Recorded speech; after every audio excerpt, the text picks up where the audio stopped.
Hello everyone, RN AIIMS nursing hub YouTube ಚಾನಲ್ಗೆ ತಮ್ಮೆಲ್ಲರಿಗೂ ಸ್ವಾಗತ. ಇವತ್ತಿನ ವಿಡಿಯೋದಲ್ಲಿ ನಾವು BSc ಆದಮೇಲೆ ಏನು ಮಾಡಬೇಕು, MSc ಮಾಡಬೇಕಾ, ಕ್ಲಿನಿಕಲ್ ಸೈಡ್ ಜಾಬ್ ಮಾಡಬೇಕಾ ಅಥವಾ ಟೀಚಿಂಗ್ ಸೈಡ್ ಜಾಬ್ ಮಾಡಬೇಕಾ ಎಂಬುದರ ಬಗ್ಗೆ ತಿಳ್ಕೊಳ್ಳೋಣ ಬನ್ನಿ. BSc ಆದಮೇಲೆ ನಮಗೆ ಎರಡು ಆಪ್ಷನ್ಸ್ ಇರುತ್ತೆ. ಒಂದು ಕ್ಲಿನಿಕಲ್ ಸೈಡ್ ಜಾಬ್ ಮಾಡೋದು, ಇಲ್ಲ ಅಂತಂದರೆ ಪೋಸ್ಟ್ ಗ್ರ್ಯಾಜುಯೇಷನ್ನು.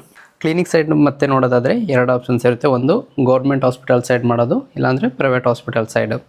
ಸೊ ಗೌರ್ಮೆಂಟ್ ಆಸ್ಪತ್ರೆ ಸೈಡ್ ನೋಡೋದಾಯಿತು ಅಂತಂದರೆ ಗೌರ್ಮೆಂಟಲ್ಲಿ ನಮಗೆ ಸೆಂಟ್ರಲಲ್ಲಿ 1 lakh ಅಂತ 7th ಪೇ ಅಲ್ಲಿ ಸಿಗ್ತಾ ಇದೆ. ಹಾಗೆ 8th ಪೇ ಆಯಿತು ಅಂತಂದರೆ 1.5 lakh ಕೂಡ ಸಿಗುತ್ತೆ. ಹಾಗೆ ಪ್ರೈವೇಟಲ್ಲಿ ನೋಡೋದಾಯಿತು ಅಂತಂದರೆ ನಮಗೆ ಪ್ರೈವೇಟಲ್ಲಿ ಸ್ಟಾರ್ಟಿಂಗು 15,000 to 30,000 ಸಿಗ್ಬೋದು. ಗೌರ್ಮೆಂಟಲ್ಲಿ ನಮಗೆ ಹೈ ಸ್ಯಾಲ್ರಿ ಸಿಗುತ್ತೆ, ಪ್ರೈವೇಟಲ್ಲಿ ನಮಗೆ ಲೋ ಸ್ಯಾಲ್ರಿ. ಸೊ ನಮಗೆ ಡೌಟ್ ಇರುತ್ತೆ, ಗೌರ್ಮೆಂಟ್ ಜಾಬ್ ಮಾಡಬೇಕಾ ಪ್ರೈವೇಟ್ ಜಾಬ್ ಮಾಡಬೇಕಾ ಅಂತ. ಸೊ ನಾವೇನು ಮಾಡಬೇಕಂತಂದರೆ ಗೌರ್ಮೆಂಟ್ ಜಾಬ್ನೇ ಮಾಡಬೇಕಾಗ್ತದೆ. ಏಕೆಂತಂದರೆ ಗೌರ್ಮೆಂಟ್ ಜಾಬಲ್ಲಿ ನಮಗೆ ಜಾಬ್ ಸೆಕ್ಯೂರಿಟಿ ಇರುತ್ತೆ ಮತ್ತು ಹೈ ಸ್ಯಾಲ್ರಿ ಕೂಡ ಇರುತ್ತೆ.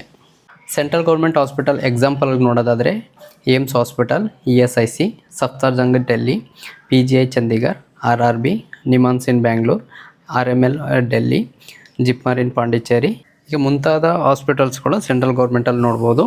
ಇದರಲ್ಲಿ ನಮಗೆ ಜಾಬ್ ಸೆಕ್ಯೂರಿಟಿ ಇರುತ್ತೆ ಮತ್ತು ಹೈ ಸ್ಯಾಲ್ರಿ ಕೂಡ ಇರುತ್ತೆ. ಸೆಂಟ್ರಲ್ ಗೌರ್ಮೆಂಟ್ ಹಾಸ್ಪಿಟಲ್ ನೋಡ್ತು ಅಂತಂದರೆ ನಾವು ನಮ್ಮ ಸ್ಟೇಟ್ ಬಿಟ್ಟು ಬೇರೆ ಕಡೆ ಹೋಗಬೇಕಾಗುತ್ತೆ. ಕೆಲವ್ರಿಗೆ ಏನಂತಂದರೆ ನಮ್ಮ ಸ್ಟೇಟಲ್ಲೇ ಮಾಡಬೇಕು, ಅವ್ರದ್ದು ಏನು ನಾವು ಮನೆ ಅಕ್ಕಪಕ್ಕದಲ್ಲೇ ಜಾಬ್ ನೋಡಬೇಕು ಅನ್ನೋರು ಏನಿದ್ದೀರಾ ಅವರು ಕಮ್ಯುನಿಟಿ ಹೆಲ್ತ್ ಆಫೀಸರ್ಗೆ ಟ್ರೈ ಮಾಡ್ಬೋದು. ಕಮ್ಯುನಿಟಿ ಹೆಲ್ತ್ ಆಫೀಸರ್ನಲ್ಲಿ ನಾವು ಸ್ಯಾಲ್ರಿ ನೋಡೋದಾದರೆ 30,000 to 40,000 ಸ್ಯಾಲ್ರಿ ಸಿಗುತ್ತೆ. ಇದು ಪರ್ಮನೆಂಟ್ ಅಲ್ಲ, ಇದು ಕಾಂಟ್ರಾಕ್ಟ್ ಬೇಸಿಕ್ಕು. ಪರ್ಮನೆಂಟ್ ಮಾಡ್ತಾರೋ ಇಲ್ವೋ ಅನ್ನೋದು ಮಾತ್ರ ಡೌಟು. ಈಗ ಆಲ್ರೆಡಿ ಒಂದು 7 to 8 year ಕಂಪ್ಲೀಟ್ ಆದವ್ರು ಕೂಡ ಇನ್ನೂ ನಮ್ಮ ಕರ್ನಾಟಕದಲ್ಲಿ ಪರ್ಮನೆಂಟ್ ಮಾಡಿಲ್ಲ. ಬೇರೆ ಸ್ಟೇಟಲ್ಲಿ ನೋಡೋದಾದರೆ ಕೆಲವೊಂದು ಕಡೆ ಪರ್ಮನೆಂಟ್ ಮಾಡಿದ್ದಾರೆ. ಇನ್ನು ಕೆಲವರು ಕ್ಲಿನಿಕಲ್ ಸೈಡ್ ಬೇಡ, ನಾವಿನ್ನೂ ಟೀಚಿಂಗ್ ಸೈಡ್ ಹೋಗಬೇಕು, MSc ಮಾಡಬೇಕು ಅನ್ನೋರು ಇತ್ತು ಅಂತಂದರೆ ಅವ್ರಿಗೂ ಕೂಡ ಒಂದು ಗೌರ್ಮೆಂಟಲ್ಲಿ ಓದ್ಬೋದು, ಇಲ್ಲ ಪ್ರೈವೇಟಲ್ಲಿ ಓದ್ಬೋದು. ಸೊ ಪ್ರೈವೇಟಲ್ಲಿ ಓದ್ತು ಅಂತಂದರೆ ನಮಗೆ ದುಡ್ಡು ಜಾಸ್ತಿ ಖರ್ಚಾಗುತ್ತೆ. ಅದೇ ನಾವು ಗೌರ್ಮೆಂಟ್ ಸೈಡಲ್ಲಿ ಓದ್ತೀವಿ ಅಂತಂದರೆ ದುಡ್ಡು ಕಡಿಮೆ ಖರ್ಚಾಗ್ತದೆ. ಗೌರ್ಮೆಂಟಲ್ಲಿ ನೋಡೋದಾದರೆ ನಮಗೆ ಏಮ್ಸ್ ಆಗಿರ್ಬೋದು, PGI ಆಗಿರ್ಬೋದು, ಅಥವಾ ಈ ಥರ ಸ್ಟೇಟಲ್ಲಿ ಕೂಡ ನಾವು ನೋಡ್ಬೋದು. ಗೌರ್ಮೆಂಟ್ ಕಾಲೇಜಸ್ಗಳಿರ್ತದೆ, ಅದನ್ನು ನಾವು ಗೌರ್ಮೆಂಟ್ ಕಾಲೇಜನ್ನ ಸೆಲೆಕ್ಟ್ ಮಾಡ್ಕೊಂಡು ಓದ್ತು ಅಂತಂದರೆ ನಮ್ಗೆ ದುಡ್ಡು ಕೂಡ ಉಳಿಯುತ್ತೆ. ನೆಕ್ಸ್ಟ್ ಬಂದು ನಮಗೆ ಜಾಬ್ ಸೆಕ್ಯೂರಿಟಿ ಬೇಕು, ಹೈ ಸ್ಯಾಲ್ರಿ ಬೇಕು, ಅದರಿಂದ ನಮಗೆ ಗೌರ್ಮೆಂಟ್ ಜಾಬೇ ಬೇಕಾಗುತ್ತೆ.